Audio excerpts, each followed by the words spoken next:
Bismillahirrahmanirrahim.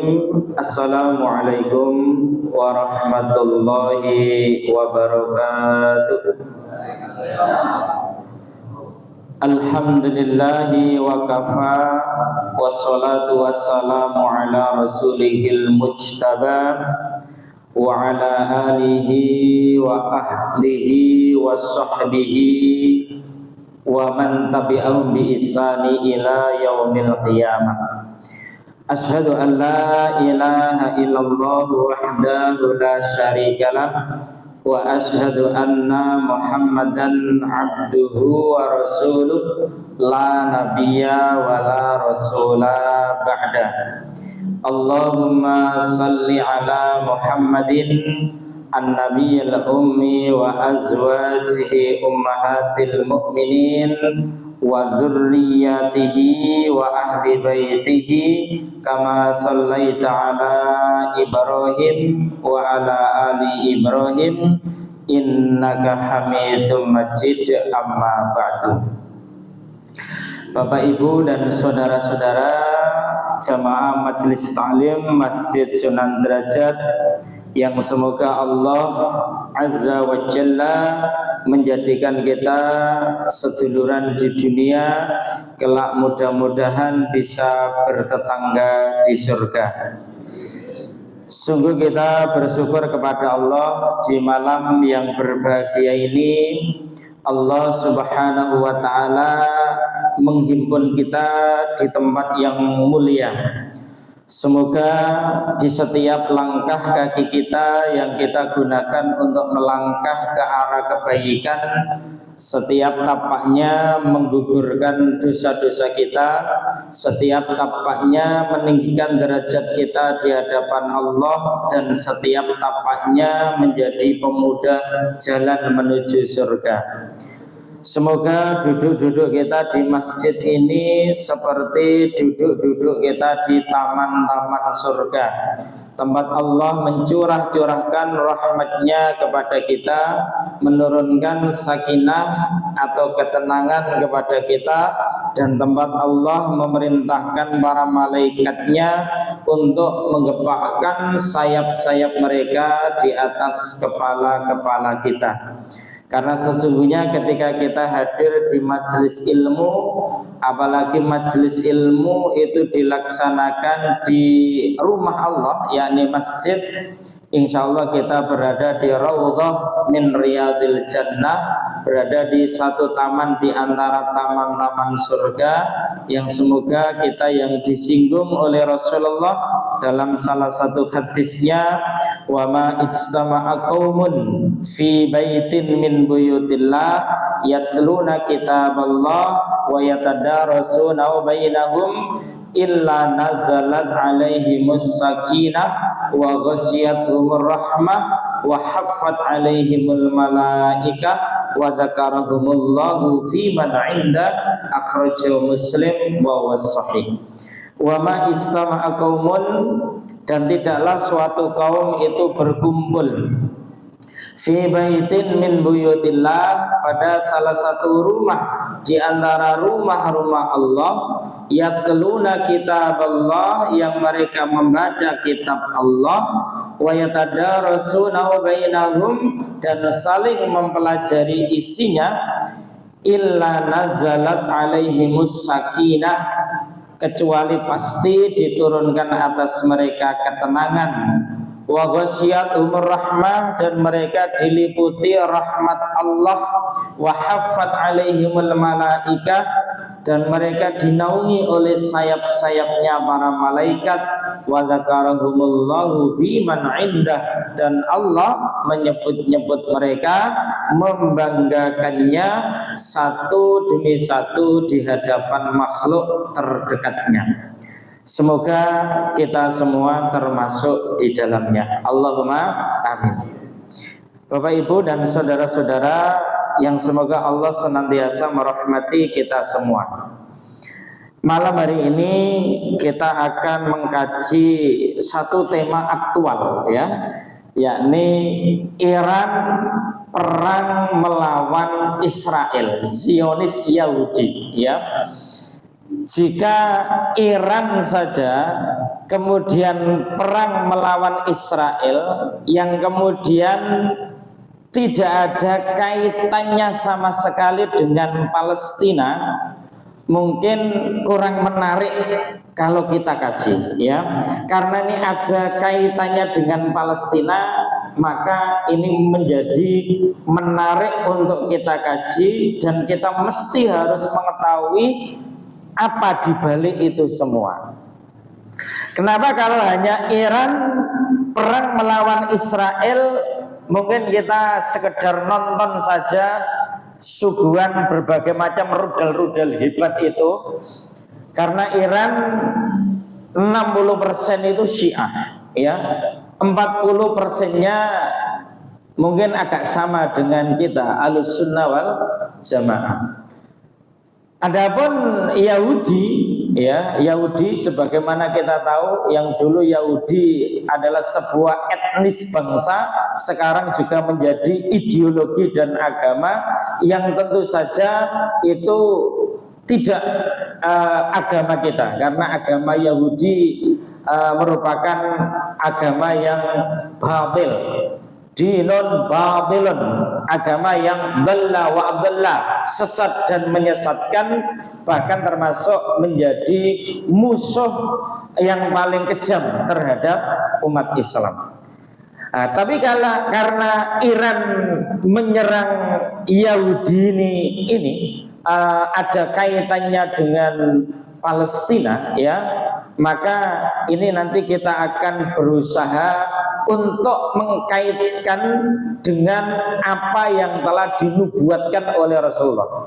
Tidak kok otak-atik, enggak, tapi berdasarkan dalil-dalil Quran, dalil-dalil hadis dan pendapat para ulama. Ternyata ini ada kaitannya dengan nubuat Rasulullah Shallallahu Alaihi Wasallam. Nubuat itu sabda Nabi, ucapan Nabi yang banyak belum terjadi di zaman beliau, juga kadang belum terjadi di zaman sahabat, bahkan kadang belum terjadi di zaman tabi'in atau atba' tabi'in, akan tetapi peristiwa-peristiwa itu terjadi akan mendatang, ya, dan itu pasti terjadi, ya, pasti terjadi. Kenapa? Karena nubuat ini tidak bisa disebut prediksi. Kadang ada orang yang kemudian kita anggap keliru ketika Rasulullah Shallallahu Alaihi Wasallam dalam nubuatnya akhir zaman menceritakan dan menarasikan tentang peristiwa-peristiwa yang belum terjadi, kemudian orang itu mengatakan begini, menurut prediksi Nabi. Padahal prediksi itu kan artinya perkiraan, sedangkan perkiraan itu bisa salah, bisa benar. Apalagi ada yang kasar lagi ngomong menurut ramalan Nabi. Wah, ini tambah mirip juga sebenarnya. Padahal Nabi bukan sahir, padahal Nabi bukan kahin, bukan tukang sihir, bukan dukun, bukan arraf, bukan peramal. Tapi semua yang disampaikan oleh Nabi, meskipun itu peristiwa akan datang, itu merupakan nubuah Rasulullah yang berdasarkan wahyu yang pasti kebenarannya, dan kebenarannya itu bersifat mutlak, ya. Yang kedua, Bapak Ibu yang dirahmati oleh Allah, kenapa ini perlu kita kaji? Iran perang melawan Israel, di samping karena ada alasannya kaitannya dengan Palestina itu, karena ternyata isi Al-Quran sekitar sepertiga itu membicarakan tentang Palestina, membicarakan tentang Palestina. Secara umum membicarakan tentang Biladus Syam, yakni bumi Syam yang meliputi Palestina, Suriah, Yordania dan Lebanon. Kita akan mulai, ya. Ada hadis riwayat Imam Ahmad, yang hadis ini ada dalam kitab 400 hadis yang bertalian tentang akhir zaman. Rasulullah Shallallahu Alaihi Wasallam menjelaskan kepada kita tentang hadirnya berbagai macam fitnah-fitnah. Yang hadis ini dibawakan oleh Abdullah ibnu Umar, ya, Abdullah anaknya Umar. Ada satu catatan penting Bapak Ibu, hampir 100% hadis-hadis yang disampaikan oleh Abdullah, ya, Abdullah ibnu Umar, beliau dapatkan dari ayahnya, ya, yakni Umar bin Khattab. Itu artinya apa? Satu, menunjukkan bahwasannya Abdullah anaknya Umar ini betul-betul anak biologis juga anak ideologis. Umar bin Khattab itu sahabat Nabi yang senior, utama, bahkan salah satu 10 di antara sahabat yang dijamin untuk masuk surga. Di antara kelebihan Umar juga adalah beliau banyak meriwayatkan hadis, ya, dan ternyata anaknya juga begitu. Sehingga ini keberhasilan bapak mengantarkan anaknya menjadi anak yang soleh, ya. Mudah-mudahan kita juga bisa menyontoh seperti itu, ya. Ya, mungkin di antara bapak-bapak ada yang pengusaha muslim sukses, yang ahli sodakoh untuk izin Islam wal muslimin. Terus anak panjenengan itu juga ternyata pengusaha muslim yang sukses, yang grade-nya melebihi panjenengan dan sodakohnya juga melebihi panjenengan. Itu berarti anak biologis plus ideologis, ya, seperti itu. Dan salafun as-saleh banyak yang memberi contoh kita seperti itu. Di samping Abdullah ibn Umar ada salah satu imam mazhab, yakni Imam Ahmad bin Hambal. Itu juga punya anak namanya Abdullah. Hadis-hadis yang dibawakan oleh Abdullah rata-rata dari bapaknya. Ia dapatkan dari bapaknya. Nah, di dalam hadis ini qala kunna qu'udan 'inda Nabi sallallahu alaihi wasallam fa dzakarul fitan fa aktsara hatta dzakara fitnatal ahlas fa qala qail wa ma fitnatul ahlas hiya harbun wa harbun summa fitnatus sara dakhaluha min tahti qadamai rajulin min ahli baiti yasumu annahu minni wa laisa minni ila akhiril hadis.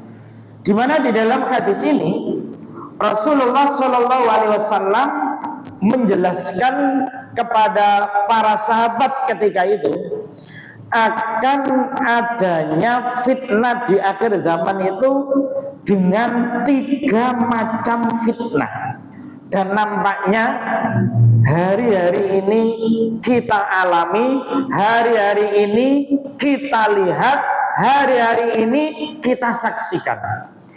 Apa 3 fitnah dalam riwayat Imam Ahmad tersebut, ya?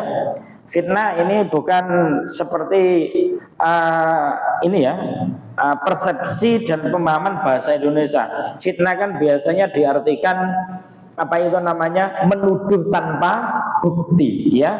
Nek fitnah dalam bahasa Arab itu juga bisa bermakna ujian, bisa bermakna ujian, dan ujiannya itu macam-macam.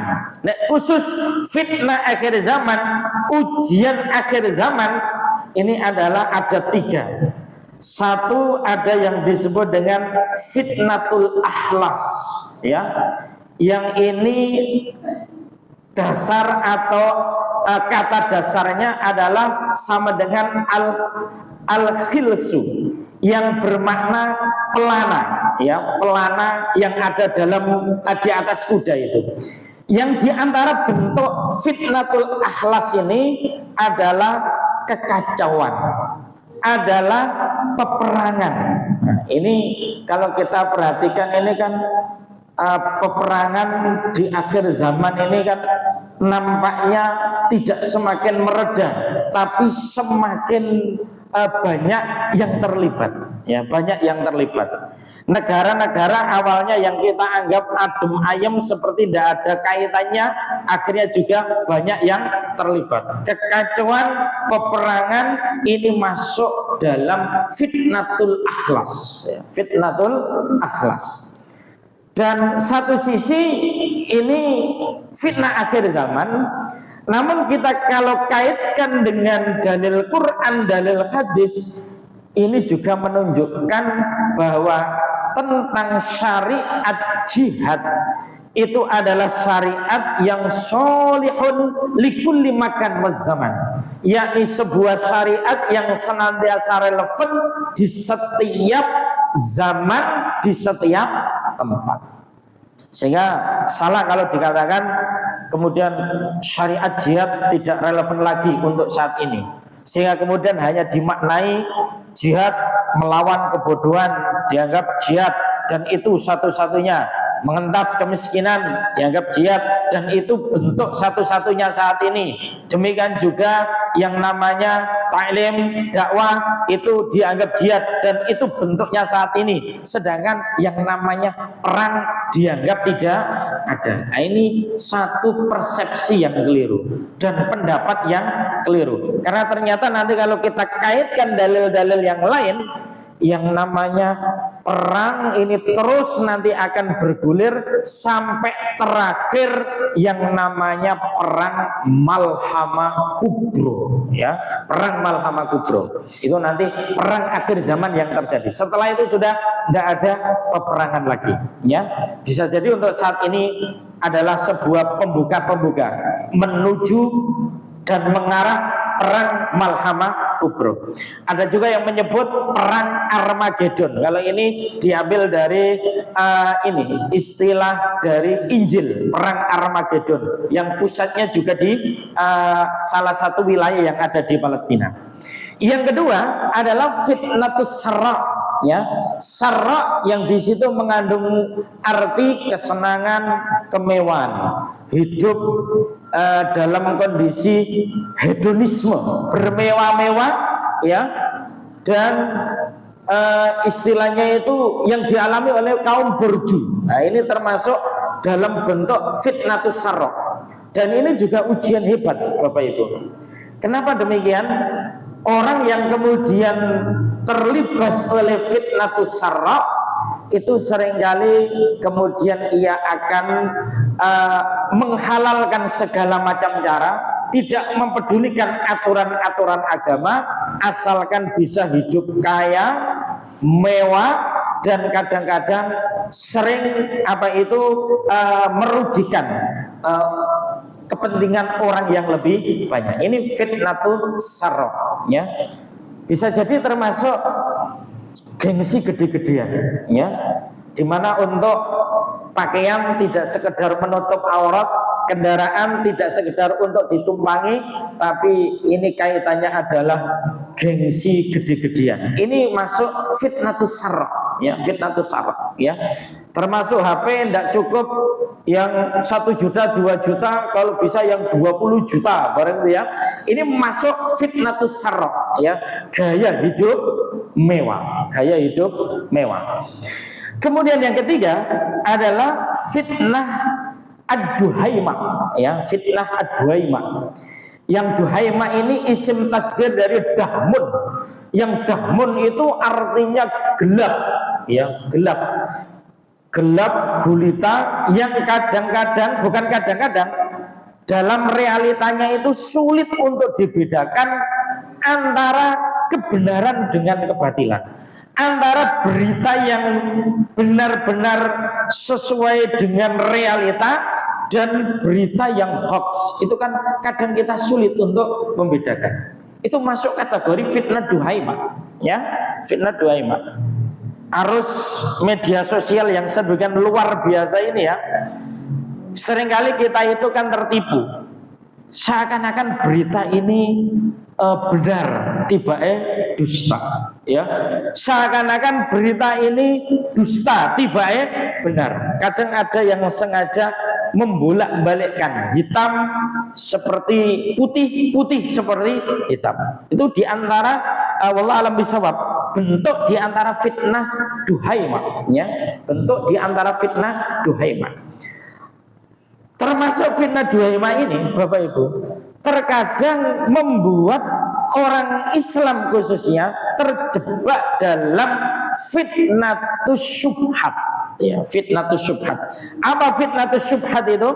Yakni fitnah kesamaran, fitnah kebodohan, fitnah ketidakjelasan. Tapi seakan-akan baik. Ya. Salah satu contoh misalnya yang apa itu namanya sering kita dengar adanya apa itu namanya ucapan salam yang lintas agama. Itu kan seperti bagus. Assalamualaikum warahmatullahi wabarakatuh. Ditambahi shalom, ditambahi salam sejahtera, ditambahi apa lagi itu? Dan macam-macam loh ya. Saya nggak seberapa hafal ya. Soalnya saya tidak mau model salam-salam begitu itu. Ya. Ini kan sekarang terlihat tambah sebuah bentuk kerukunan, keindahan, kebaikan. Karena salamil lintas agama itu disampaikan. Ya, terlihat seperti baik, tapi sesungguhnya ini racun yang mematikan akidah orang Islam. Kenapa sampai MUI itu berfatwa haram untuk mengucapkan salam lintas agama? Karena ini terjadi satu sinkretisme, pencampur adukan keyakinan, ya. Ketika ada orang Islam mengucapkan salamnya Nasrani, itu kan sama halnya dengan minta kepada Bapa Allah di surga atau Rohul Kudus atau Yesus Kristus untuk menurunkan keselamatan, kebahagiaan dan keberkahan di forum tersebut. Ketika orang Islam mengucapkan salamnya Yahudi, itu secara tidak langsung ataupun langsung maknanya itu dia minta kepada Tuhannya Yahudi, entah itu Uzair, entah itu Yahweh, bahkan entah itu Dajjal, untuk menurunkan keselamatan pada forum tersebut. Itu namanya apa kalau enggak asyirku fid du'a, syirik dalam hal doa. Tapi seakan-akan kan terlihat bagus, Pak. Ya, terlihat bagus. Nah, ini wallah alam bisa jadi masuk dalam kategori fitnah Duhaimah, ya, fitnah Duhaimah. Dan ini nanti akan terus berlangsung, Bapak Ibu, ya, terus berlangsung. Karena ini masuk fitnah akhir zaman. Sekarang kita mengerucut pada ini. Iran menyerang Israel, ya, menyerang Israel. Kalau dirunut, Bapak Ibu, yang dirahmati oleh Allah, ya, kalau dirunut khususnya ke tahun maaf, bukan 2003 ini ya, mestinya 2023 ya, maaf, bukan 2003. Ini saya kok gak konsen ketika nulis ini ya. Mestinya tahun 2023 ya. Ini berawal dari Hamas ya. Itu kemudian dengan tajuk Taufan Al-Aqsa, badai Al-Aqsa, itu kemudian merudal Yahudi atau merudal Zionis Israel, ya. Yang kemudian Hamas ini dituduh macam-macam. Ketika Israel ini balas dan akhirnya lebih banyak korban penduduk Palestina dibandingkan dengan rudal-rudalnya Hamas yang dikirim ke Israel ketika itu. Meskipun operasi Taufan Al-Aqsa, yakni badai Al-Aqsa ketika itu betul-betul membuka mata dunia. Apa diantaranya? Diantaranya adalah ternyata Israel itu tidak ada apa-apanya. Ya, ternyata Israel yang selama ini digambarkan sebuah negara dengan sistem keamanan yang luar biasa, sebuah tentara-tentara yang luar biasa pemberani dan profesional, ya, tetapi pertahanan mereka itu bisa ditembus oleh rudal-rudalnya Hamas. Padahal Hamas ini telah di lockdown puluhan tahun, kok bisa punya senjata seperti itu? Ini banyak para ahli analis yang kemudian menganalisis dari mana rudal-rudalnya Hamas, ya, sampai-sampai rudal-rudalnya Hamas, padahal dulu Hamas melawan Yahudi itu, ya, itu kan dengan menggunakan ketapel, dengan menggunakan batu-batu intifada. Kok tiba-tiba punya rudal yang menerobos pertahanannya Israel? Ada yang menganalisis itu murni buatan Hamas. Meskipun di lockdown, karena Hamas ini adalah manusia-manusia cerdas dengan ikhtiarnya yang sulit untuk diduga, entah dari jalur mana rudal itu bisa terbuat secara mandiri. Ya, saya pernah membaca ulasan Bapak Ibu. Hamas ini luar biasa. Ya, orang Palestina kalau mau masuk menjadi tentara Hamas, ya, tentara Hamas, Harokah Muqawwamah Al-Islamiyah, itu syarat yang pertama harus hafal Quran 30 juz sebelum usia balik. Sebelum usia balik, ya. Nek kaya kula kali panjenengan iki terus ngelamar pengen jadi tentara Hamas wis diterima. Mulai wis umure wis luwe teko balik, ya. Wis sepuh-sepuh durung hafal kaya aku bareng, ya. Hamas ini masuk ke sana harus hafal Quran 30 juz sebelum usia balik. 2 tahun berikutnya hafalannya harus mutkin dan bersanad. Ya, mutkin itu hafal temenan, tidak sekedar hafal. Enggak kok hafal kemudian lali. Hafalan mutkin itu 30 juz 114 surat itu, seluruh surat itu seperti hafalan surat Al-Fatihah. Dibulak-balik tetap hafal. Itu mutkin. Plus bersanad. Bersanad itu bersambung sampai Rasulullah. Sehingga nanti dia menerima qiraah itu sanad dari gurunya, gurunya dari gurunya, gurunya dari gurunya, terus sampai kemudian empat imam mazhab, sampai kemudian tabiin, sampai kemudian atba tabiin, sampai kemudian sahabat Nabi, sampai kemudian Rasulullah. Itu bersanad. Beberapa tahun berikutnya harus kemudian hafalan hadis, paling tidak 9 kitab hadis harus hafal. Itu syarat-syaratnya untuk menjadi tentara. Mereka manusia-manusia cerdas, tidak sekedar cerdas, ahli ibadah. Sehingga ada yang menganalisis rudal itu asli buatan Hamas.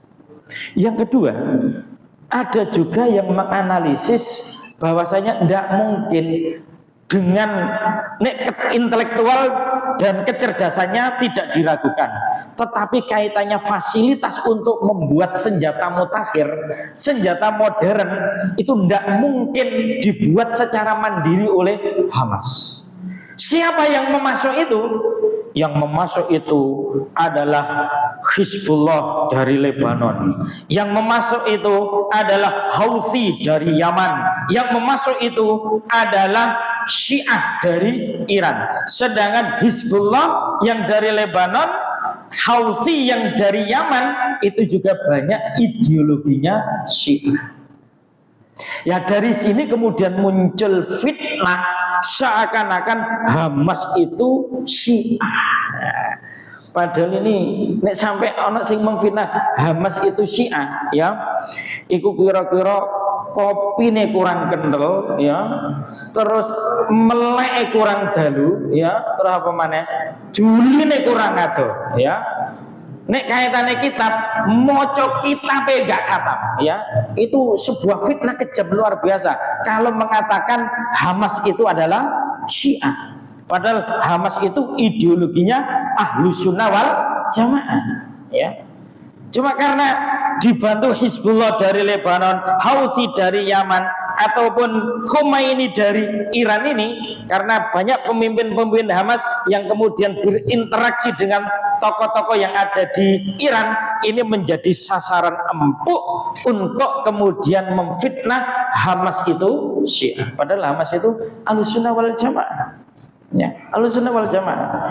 Ideologinya bukan Syiah, ideologinya itu Sunni, ya.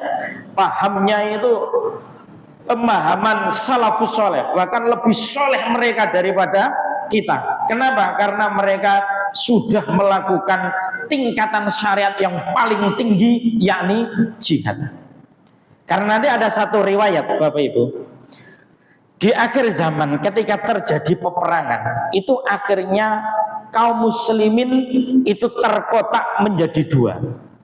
Ya, ada yang kemudian menjadi murtad dan kafir, tidak ada keislamannya sama sekali, dan ada yang kemudian akhirnya murni Islam, iman, dan tidak ada campuran kemunafikan. Nah, orang munafik, untuk mengukur orang munafik paling gampang itu pakai syariat jihad. Orang munafik bisa jadi sholat seperti kita, bisa jadi puasa seperti kita, bisa jadi haji seperti kita, bisa jadi umrah seperti kita, bisa jadi baca Quran seperti kita. Tapi orang munafik tidak akan berani untuk jihad, ya, karena jihad adalah taruhannya nyawa. Ini mungkin diantara rahasianya kenapa ada kata-kata Rasul amri al-Islam wa amuduhu as-salat wa dirwatu sanamihi al-jihadu fi sabilillah. Pokok segala urusan Islam, tiangnya adalah sholat, dan puncak tertingginya adalah jihad fi sabilillah. Ya. Rasulullah dalam sirah nabawiyah haji 2 kali, ya. Umrah 2 atau 1 kali ya kalau haji ya. Kalau umrah 4 kali, dan semuanya beliau lakukan di bulan Dzulqa'dah. Tapi jihadnya baik ghazwah maupun syariah lebih dari 60 kali. Apakah kita berani mengatakan Rasulullah seorang teroris? Apa negak bento yang mengatakan itu, ya? Tidak akan berani kita, ya. Jadi kaitannya jihad ini hati-hati kita ngomong, ya. Hati-hati kita ngomong, ya. Apalagi sampai memfitnah orang-orang yang berjihad untuk membebaskan Al-Aqsa sebagai garis keras. Dan kenapa kok mau menerima bantuan yang ideologinya itu berbeda? Itu kan menurut tuntunan syariat kan nggak masalah, ya, karena al-harbu al-khid'ah, perang itu adalah tipu daya. Dan kita tidak tahu Iran sampai kemudian mau bantu Palestina. Kita tidak tahu apakah mereka itu karena ingin membela yang mereka anggap sama-sama saudara Islamnya meskipun mereka Sunni, ataukah justru Iran ada mengincar sesuatu, yakni motifnya ekonomi. Nanti akan kita lihat kenapa kok kemudian Palestina itu diperebutkan Yahudi, diperebutkan Nasrani, juga diperebutkan oleh Syiah. Nah, untuk masalah praduga-praduga ini, ya, baik itu rudalnya Hamas dibikin sendiri ataupun mungkin itu dibantu oleh Syiah, kita tidak perlu mempermasalahkan bahwa ketika Hamas merudal Israel ketika itu 7 Oktober 2023, yang Israel dalam kurun waktu dekat itu tidak menggarang-gari untuk perang, sesungguhnya ini ada alasan penting, Bapak Ibu. Ternyata di antara alasannya itu di sini, ya, ini perlu kita ketahui. Soalnya ini tidak di blow up di media massa. Ada dokumen setebal 16 halaman yang pada hari Akad 21 tanggal 21 bulan Januari 2024 ini kemudian disampaikan oleh Hamas, ya, tentang alasan operasi Taufan Al-Aqsa. Kenapa sampai kemudian ada operasi Badai Al-Aqsa, yakni Hamas menyerang terlebih dahulu Israel ketika itu, merudal Israel, ya. Satu di antara yang menjadi alasan, ya, karena sudah lama bangsa Palestina itu dijajah oleh Yahudi. Kalau dirunut ke belakang sejak tahun 1949, ya, di mana orang Yahudi ketika itu kan sebenarnya pengemis-pengemis, ya, pengemis-pengemis. Ada yang menyebut itu sisa-sisa Yahudi yang dibantai oleh Nazi Hitler ketika itu. Yang Hitler ketika menjadi pemimpin saat itu membunuh lebih dari 3 juta Yahudi. Kemudian Hitler mengatakan, sebenarnya saya bisa membunuh seluruh orang Yahudi yang ada di Jerman ini, tapi sengaja saya sisakan biar dunia tahu kenapa saya membunuh Yahudi. Ada juga yang menganalisis yang ke Palestina, orang-orang Yahudi yang ke Palestina itu adalah susupannya spionase ini penjajah Inggris yang telah memecah Biladus Syam yang awalnya itu satu menjadi 4 negara. Jadi Palestina, Suriah, Yordania dan Lebanon itu. Nah, ini Yahudi ketika disambut baik oleh bangsa Palestina ketika itu, karena bangsa Palestina itu punya sifat sangat baik kepada tamu, sangat memuliakan tamu.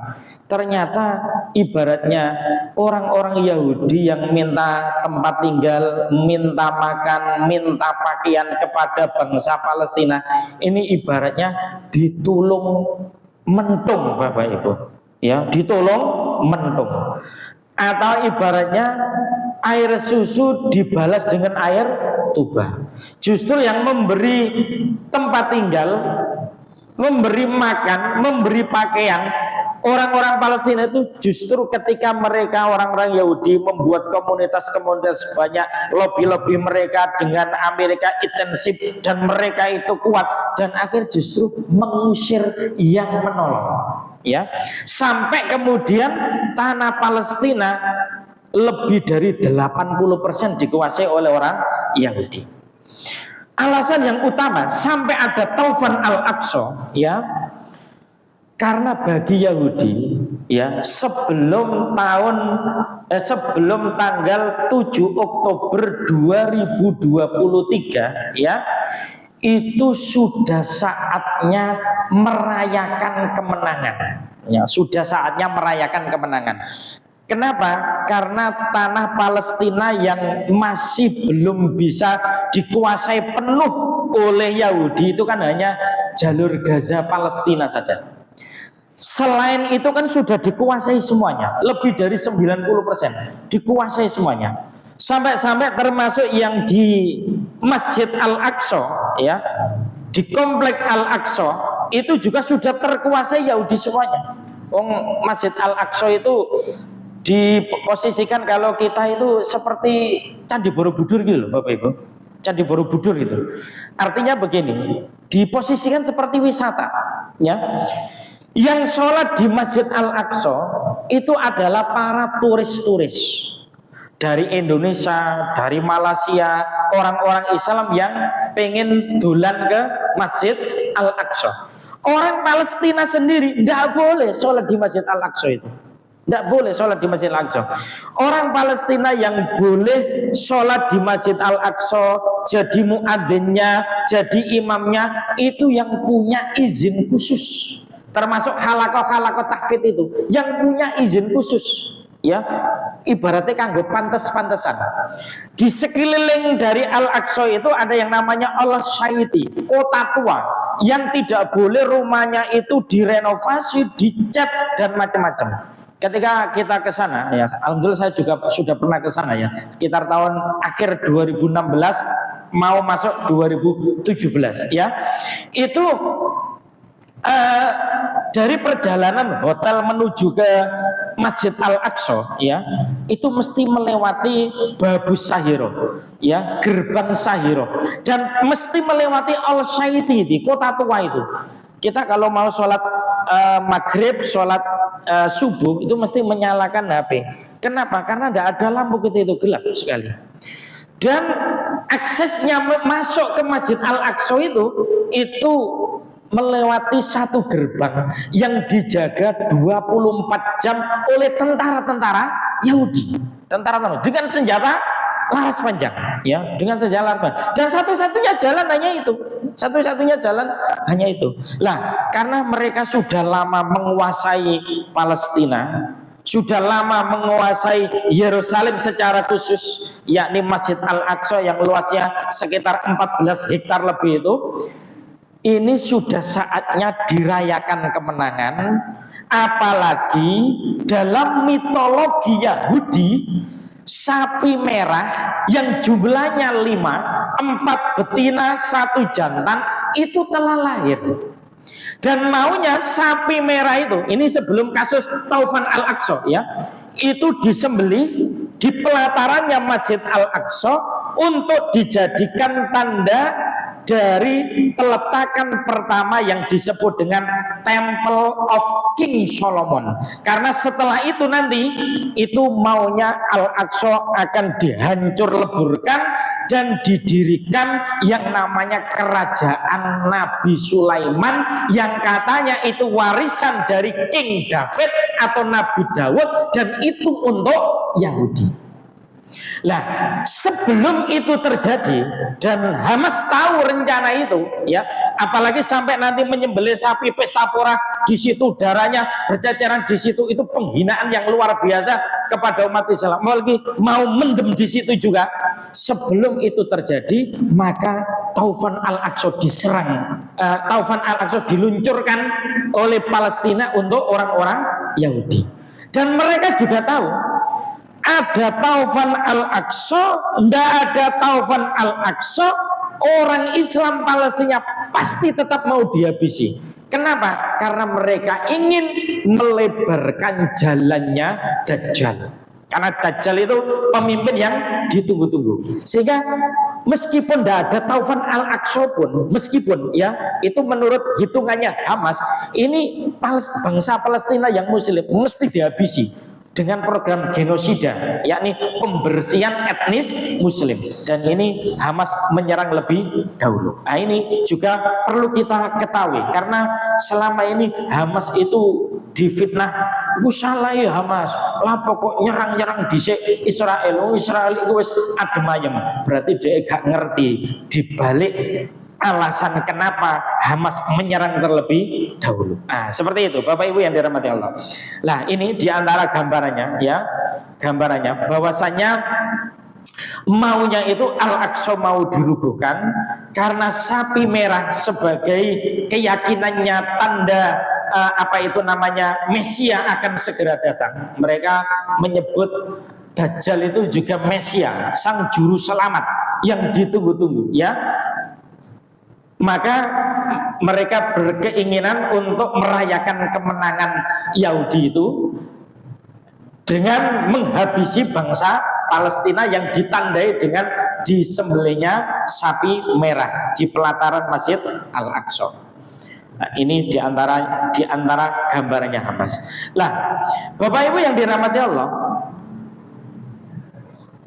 meskipun apa itu namanya Hamas yang kemudian apa itu namanya menyerang terlebih dahulu, yang kemudian sampai detik ini korbannya dari kalangan kaum muslimin Palestina lebih dari 100.000 untuk Juni 2025 sejak 7 Oktober 2023, hampir 2 tahun ini. Ini bukan berarti Hamas menyerang dulu itu tanpa hitungan, tetap mempunyai hitungan, karena diantara alasan utamanya meskipun tidak diserang dulu pun orang Yahudi sudah punya keinginan untuk menghabisi apa itu bangsa Muslim yang ada di Palestina. Nah, selanjutnya ya kita mengkerucut kepada Iran menyerang Israel. Ya, Iran menyerang Israel. Yang ini didahului Israel merudal Iran terlebih dahulu sampai menyebabkan lebih dari 600 penduduk Israel, penduduk Iran, ya, yang ini adalah ini apa itu namanya rakyatnya Khomeini, ya, yang kemudian meninggal dunia. Bahkan juga ada salah satu yang ahli nuklirnya juga kena, dan akhirnya Iran merudal balasan dari serangannya Israel, ya, serangannya Israel. Nah, ini ada analisis begini Bapak Ibu, yang mudah-mudahan nanti kita mempunyai sikap yang tepat dan benar, ya. Pertama, Iran ngerudal Israel Yahudi, ya. Kalau secara kemanusiaan, ya, secara kemanusiaan, ya, kita orang Islam yang ada di Indonesia ini juga ikut terima kasih, ya, ikut terima kasih. Kenapa kok ikut terima kasih? Ini secara kemanusiaan dulu, ya, secara kemanusiaan. Karena setidaknya proses genosida yang ada di Palestina yang dilakukan oleh tentara-tentara setan Yahudi itu setidaknya terhalangi. ya, tidak selancar dari target-target mereka.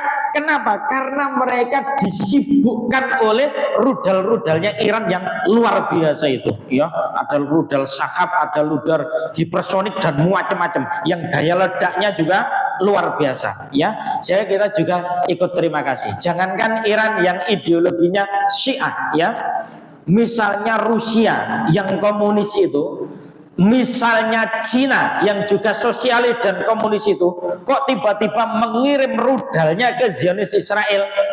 Secara ideologi kita tidak setuju kepada Zionis, kepada sosialisnya Rusia maupun Cina, tapi kita juga terima kasih karena paling tidak sedikit banyak membantu saudara kita yang ada di Palestina secara kemanusiaan. Analisis yang kedua, kalau kita pakai positive thinking, ya, positive thinking itu ini istilahnya pemikiran yang positif. Ada juga yang menyebutkan Iran begitu itu tidak semata-mata kemudian karena diserang terlebih dahulu, tidak semata-mata itu, tapi murni membantu Palestina karena sama-sama dianggap beriman dan berislam. Konon presiden yang sekarang ini, siapa Pak namanya? Juga Khomeini Pak ya? Namanya juga Khomeini kan ya? Konon ya, wallah alam bisawab ya. Nesa juga sudah melihat dan mendengar pidato-pidatonya ya. Itu kan salah satu di antaranya yang menarik kan begini. Jangan ikuti orang-orang Syiah yang radikal yang menjelek-jelekkan sahabat, yang mengkafirkan sahabat. Dan jangan terlena dengan propagandanya Barat atau Eropa yang memecah Sunni dan Syi'i seakan-akan tidak bisa bergandengan, ya. Sehingga kemudian kalau pakai positive thinking, Syiah dulu dengan Syiah sekarang itu berbeda, ya, berbeda. Ini nih positive thinking, ya. Cuma nanti tetap kebenarannya yang bagaimana, wallah alam bisawab. Nanti kita akan lihat dari analisis yang lain, Bapak Ibu. Nah, meskipun dua alasan ini, satu sisi kemanusiaan, dua positive thinking yang katanya Syiah Iran itu berubah, yang berbeda dengan dulu. Kalau dulu anggap saja Syiah itu menganggap Quran yang kita punya itu ribuan ayatnya itu hilang, yang menghilangkan para sahabat.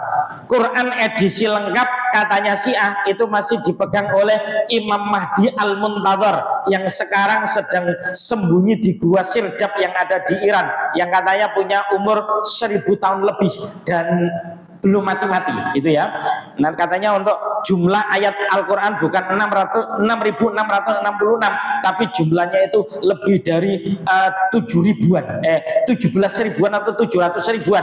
Pokoknya Quran edisi lengkapnya katanya dibawa oleh Imam Mahdi itu, ya. Lah, kita tetap harus waspada, Bapak Ibu ya, tetap harus waspada, ya, karena ternyata Iran itu juga harus tanggung jawab terhadap porak-porandanya negeri Suriah yang dulu adalah didominasi oleh Sunni. Tiba-tiba kemudian Sunninya ini dibantai semuanya hingga tersisa kurang lebih hanya 12% dengan presidennya Suriah ketika itu Bashar Assad yang ideologinya adalah Syiah Batiniyah. Ini Syiah, sekte Syiah yang garis radikal luar biasa. Termasuk Irak, porak-poranda itu juga ada keterlibatannya Iran. Termasuk juga Libya yang porak-poranda itu juga ada keterlibatannya Iran. Sehingga bagi yang kemudian mengingat ini, kata-kata Khomeini yang menunjukkan kehalusan ukhuwah Islamiyah ini semuanya dianggap takliyah, pura-pura saja, ya, pura-pura saja, ya. Karena Syiah dan Sunni itu mustahil bisa bergandengan, ya, mustahil bisa bergandengan. Bapak Ibu yang dirahmati Allah, nanti kita akan lihat lebih lanjut. Kita juga bisa mencurigai Syiah nyerang Israel itu, ya. Ini lepas dari dua itu tadi ya, kemanusiaan dan positive thinking ya.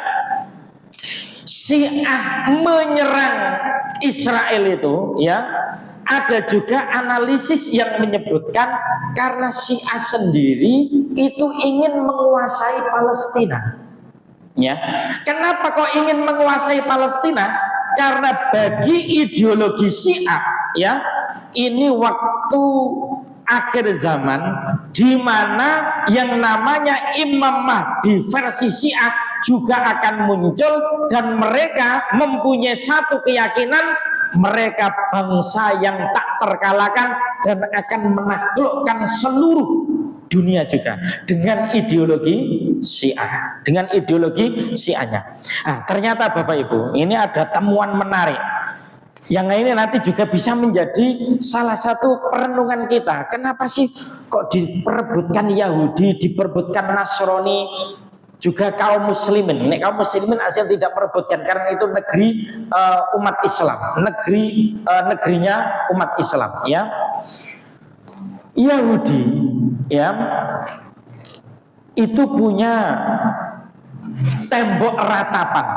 Yang tembok ratapan itu kalau dirunut itu nyambung dengan Masjid Al-Aqsa yang namanya masjid itu ini tempat ditambatkannya kendaraan Rasulullah itu, buruknya Rasulullah itu, Masjid Buruk ya, Masjid Buruk, karena ditambatkannya ini kendaraan buruknya Rasulullah di situ. Itu ternyata nyambung dengan tembok ratapannya Yahudi, meskipun agak jauh ya. Di Masjid Marwani ya, Marwani ini juga Masjid Al-Aqsa, karena Al-Aqsa yang luasnya 14 hektar lebih itu di dalamnya ada 5 masjid ya, 2 di dalam tanah, 3 di atas tanah ya.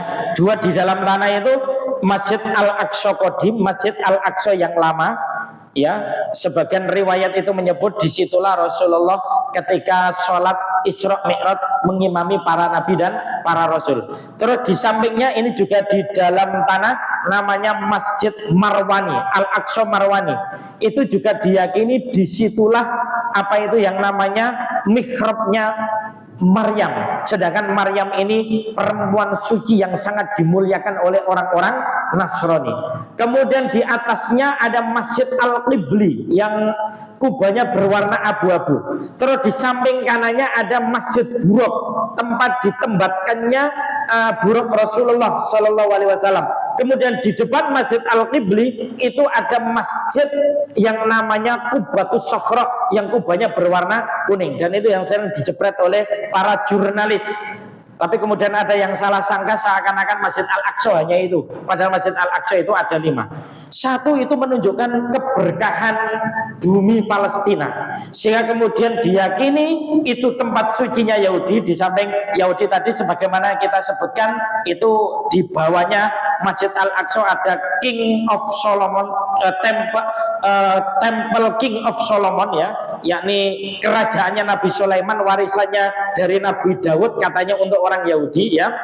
Ternyata ini ada seorang ahli geolog yang namanya Aibon yang pernah mempublikasikan riset Natural Resource of Palestine ya.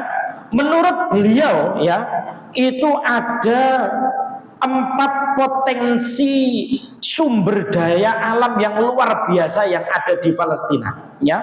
Dan ini sudah melakukan satu riset dan survei sejak 1938 ya. Sumber daya air yang melimpah itu ada di Palestina, sehingga ada tafsiran yang menyebutkan alladzi barakna haula, tanah Palestina itu tanah yang subur. Tumbuh-tumbuhannya itu juga tumbuh-tumbuhan yang baik, khususnya adalah minyak zaitun, buah zaitun maupun buah tin yang ada di Suriah, karena Suriah itu juga biladus Syam. Saat Arab bagian yang lainnya itu kekurangan sumber daya air, Palestina itu ternyata melimpah ruah ya. Hasil hutan juga ternyata luar biasa. Ada juga sumber daya mineral yang berupa kapur ya, kemudian tembaga, mangan dan aspal itu juga melimpah ruah ada di situ. Itu juga ada gas sebanyak 1,7 miliar barel minyak dan 122 triliun kubik gas itu ada di Palestina, ya. Sehingga bisa jadi wallahu alam bisawab, ya. Wallahu alam bisawab. Yahudi sampai pengen untuk menguasai Palestina secara total, atau Nasrani juga ingin merebut Palestina itu, atau Iran dengan ideologinya Syiah ingin merebut itu. Di samping ada alasan-alasan teologis, ideologis, itu tempat hebat, tempat suci dari agama Yahudi, agama Nasrani dan Islam. Bisa jadi juga ada motif ekonomi, ya. Bisa jadi juga ada motif ekonomi karena orang Syiah itu meyakini ini waktunya kebangkitan Syiah untuk kemudian memimpin peradaban dunia. Nah, ini bisa jadi itu juga menjadi hal yang alasan kenapa Iran sampai kemudian merudal Israel. Wallahu alam bisawab. Ini Bapak Ibu data yang perlu juga kita tampilkan, ya. Keduanya adalah sama-sama musuh Islam. Yahudi musuh Islam, Syiah itu musuh Islam. Kalau Iran itu pernah menjajah Irak, Suriah, Lebanon dan Yaman, membunuh 70.000 orang Irak, 500.000 orang Suriah, 30.000 orang Lebanon, 25.000 orang Yaman. Jumlah pengungsi 3 juta orang Irak, 13 juta orang Suriah, 0,5 juta orang Lebanon, 2,5 juta orang Yaman, ya. Ini Iran juga harus bertanggung jawab. Meskipun Amerika campur tangan di dalamnya, itu juga banyak ahli menganalisis kolaborasinya dengan Iran. Kalau Yahudi ini sudah sangat familiar dan sangat umum sekali bahwa Yahudi itu memang betul-betul menjadi bangsa penjajah. Kenapa sampai kita katakan Syiah itu musuh Islam, Bapak Ibu? Kita lihat kenapa MUI ini juga, ya. MUI ini kan juga memanfaatkan Syiah ini sesat dan banyak yang kafir. Seluruh sekte Syiah sesat dan banyak yang kafir. Sekte Syiah itu ratusan jumlahnya. Kita lihat dari segi rukun Islam, ya, ini sangat berbeda. Rukun Islamnya Syiah itu sholat, saum, zakat, haji. Yang kelima itu wilayah. Wilayah itu muatannya apa sih? Wilayah itu adalah muatannya ketaatan kepada pemimpinnya, kepada imamnya. Bahkan derajat imamnya nanti kalau dalam doktrinasi Syiah itu lebih tinggi daripada Nabi. Lebih tinggi daripada Nabi. Bagi Syiah, imamnya itu maksum, terjaga dari dosa. Bagi doktrinasi Syiah, pengikut Syiah itu kalau mau minum kencingnya imamnya, mau mandi kotoran imamnya, dijamin masuk surga. Sampai segitu, ya. Kita pernah belajar di Rosatul Firaq, yakni studi perpecahan, kaitannya Syiah itu doktrinnya, dan itu ada dalam kitab-kitab mereka, dalam Usulul Kafi dan macam-macam yang jadi rujukannya Syiah itu. Rukun imannya itu juga beda. Kita rukun imannya 6 itu, ya. Nek Syiah tauhid, nubuwah, imamah, al-adl, al-ma'ad. Beda dengan kita. Padahal MUI itu menyebutkan, ya, kalau kita ingin mendeteksi aliran sesat, itu kita lihat rukun Islamnya bagaimana, rukun imannya bagaimana. Kalau berbeda dengan mainstream Ahlussunnah wal Jamaah, sudah bisa katakan itu adalah aliran sesat. Syahadat kita, yakni Sunni, asyhadu an la ilaha illallah wa asyhadu anna Muhammadar Rasulullah. Syiah enggak, setelah asyhadu an la ilaha illallah wa asyhadu anna Muhammadar Rasulullah, nanti kemudian ada tambahan ini, Bapak Ibu. Jadi ada wa asyhadu anna Ali waliullah, terus disebut semuanya. Imam Hasan bin Ali, Husain bin Ali, Ali bin Husain, Zainal Abidin, Muhammad bin Ali Bakir, sampai ke-12 Imam Mahdi Al-Muntadzir. Ini kalau Syiah bersyahadat itu panjang seperti ini, ya. Tidak cukup asyhadu alla ilaha illallah wa asyhadu anna muhammadar rasulullah. Insya Allah di YouTube itu juga ada. Nanti nek jenengan sempat itu ya, untuk kemudian searching di YouTube. Kaitannya imam itu juga demikian, ya. Kalau Sunni punya keyakinan percaya kepada pemimpin bukan rukun iman, ya. Kemudian imam tidak terbatas, tapi kalau Syiah itu terbatas, Bapak Ibu. Percaya kepada 12 imam-imam mereka termasuk rukun iman. Kalau imam 12 itu belum muncul menurut doktrinnya Syiah, sholat Jumat itu boleh dikerjakan, boleh tidak, ya. Bu dalam kondisi mungkin, bu dalam kondisi safar. Poso barang Ramadan itu boleh dikerjakan, belum tidak, boleh tidak. Kenapa? Karena memang Imam Mahdi Al-Muntadzir itu belum muncul, ya. Masalah khilafah dari Abu Bakar, Umar, Utsman itu dianggap merampok kepemimpinan setelah Rasulullah. Pemimpin setelah Rasulullah yang paling tepat itu hanya Ali bin Abi Thalib. Bahkan kita jumpai juga dalam kitab mereka itu, ya, Jibril itu oleh mereka, oleh doktrin Syiah, nun sewu, dianggap keliru menyampaikan wahyu, ya. Bahkan dianggap kasarnya picek Jibril itu, sehingga mereka benci kepada Jibril. Wahyu itu mestinya disampaikan kepada Ali, kenapa kok disampaikan kepada Muhammad? Itu ada dalam doktrin mereka dan keyakinan mereka. Nah, seperti itu. Sehingga Syiah ini mirip Yahudi. Ada yang kemudian mengatakan Syiah itu adalah Yahudi yang berbaju Islam. Ini kita tidak bicara Syiah yang saat kemunculannya di zaman Ali saat konflik dengan Muawiyah, ya. Ini di sebagian fase perjalanannya masih selamat seperti Sunni. Tapi ini yang kita bicarakan adalah Syiah hasil produknya Abdullah bin Saba, ya. Dah, ini kaitannya ini kita sampaikan segini saja. Ini kita akan lihat hadis nubuat Rasulullah SAW, ya. Pernah Rasulullah dalam hadis riwayat Muslim itu ceramah panjang, Bapak Ibu. Dan belum pernah Rasulullah ceramah sepanjang itu, yakni sejak habis subuh sampai maghrib, ya. Berhenti itu hanya duhur berhenti, kemudian habis duhur ceramah lagi di atas mimbar sampai asar berhenti sholat, kemudian habis asar ceramah lagi sampai menjelang maghrib, ya. Pernah Rasulullah ceramah seperti itu dan tidak disebutkan sarapan paginya kapan gitu, ya. Sarapan makan siangnya kapan, pakai kotok kelo kuning atau lode-lode barang itu tidak disebutkan, ya. Pokoknya ceramah Rasulullah panjang.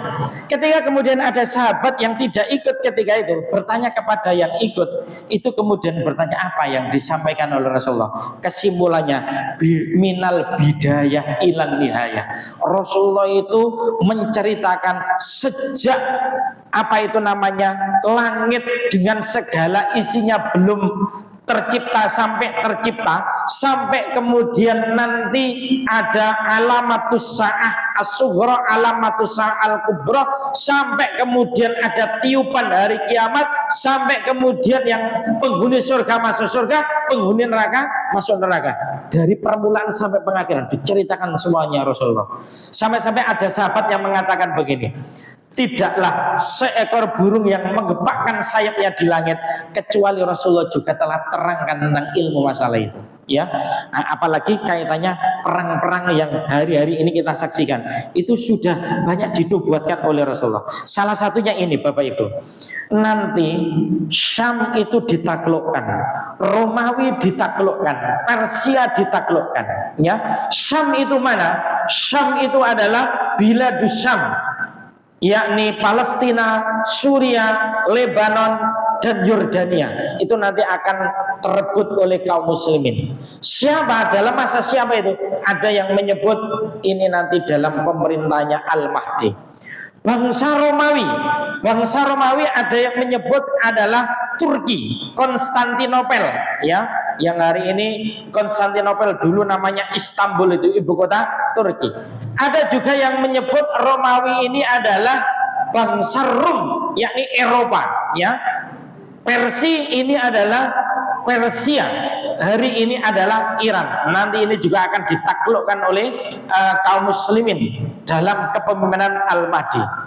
Sekarang ini Bapak Ibu, ini hadis riwayat Ahmad, ya, hadis fase 1, 2, 3, 4, 5, ya. Pertama, fase Nabi menjadi pemimpin manusia. Ini 5 fase telah, sedang, dan akan dialami oleh umat Islam secara khusus dan penduduk bumi secara umum, ya. Zaman Nabi di tengah-tengah kita, di tengah-tengah umat masa lalu. Umat dipimpin oleh kurang lebih 124.000 nabi, 313 rasul, 25 nabi dan rasul yang diceritakan kepada kita. Sudah habis. Setelah itu Khulafaur Rasyidin Al-Mahdiyin, para pemimpin-pemimpin yang lurus lagi mendapatkan petunjuk. Ada yang menyebut Abu Bakar, Umar, Utsman, Ali, Hasan bin Ali, Husain bin Ali, sampai Muawiyah. Tapi ada yang membatasi sampai Khalifah Ali bin Abi Thalib, Khulafaur Rasyidin Al-Mahdiyin. Kemudian yang ketiga ini Mulukan Abad, periodisasi raja-raja yang menggigit. Ada yang menafsirkan ini adalah dinasti Umayyah, Abbasiyah, terakhir dinasti Utsmaniyah yang ada di Turki, yang jatuh pada tanggal 3 Maret 1924. Sekarang ini kita berada di Mulukan Jabariyah. Ini periodisasi kepemimpinan yang diktator, yang kurang begitu memuliakan Islam dan kaum muslimin. Nanti yang kita tunggu-tunggu ini, yakni khilafah ala minhajin nubuwah. Banyak ahlul ilmi menyebut itu adalah periode Al-Mahdi. Periode Al-Mahdi, ya, periode Al-Mahdi. Kalau Syekh Ahmad Yasin itu memberikan satu tafsiran, Israel, Yahudi Israel di Palestina itu nanti akan terkalahkan sekitar tahun 2027. Anggap saja itu misalnya nanti Yahudi yang di sana itu habis. Tapi ada Yahudi dari kabilah Asfahan yang itu ada di Iran, yang nanti jumlahnya 70.000 orang Yahudi dari kabilah Asfahan yang nanti akan menyambut kedatangan Dajjal dengan menggunakan jubah yang tidak berjahit. Karena Dajjal dalam hadis riwayat Ahmad itu pasti muncul dari Khurasan. Khurasan itu Iran bagian timur. Ya, ini hadisnya yang kita ceritakan. Hadis riwayat Ahmad. Albani mengatakan ini derajatnya hasan atau sahih. Ya, ini 5 fase dunia akhir zaman. Ya, nah, ini yang kita sebut Al-Mahdi. Dan ini hadisnya. Nanti Imam Mahdi nanti akan menaklukkan ini Bapak Ibu. Pertama yang ditaklukkan itu Bani Kalb yang disebut dengan Sufyani. Karena nanti ketika Al-Mahdi telah dibai'ah antara rukun ini, yakni apa itu namanya, Hajar Aswad dan Makom Ibrahim itu, nanti kan kemudian ada pasukan dari Bani Kalb yang maunya akan menyerang dan menghancurkan Al-Mahdi dan pasukannya, dan akhirnya mereka ditenggelamkan oleh Allah di Baidah. Baidah itu antara Mekah dan Madinah, ya, tapi lebih dekat kepada Mekah, dan akhirnya mereka hancur semuanya. Kemudian nanti yang ditaklukkan setelah itu adalah Jazirah Arab, ya, Jazirah Arab, ya, di Jazirah Arab, ya, sebagaimana jenengan ketahui sekarang Arab itu seperti apa, ya, seperti apa.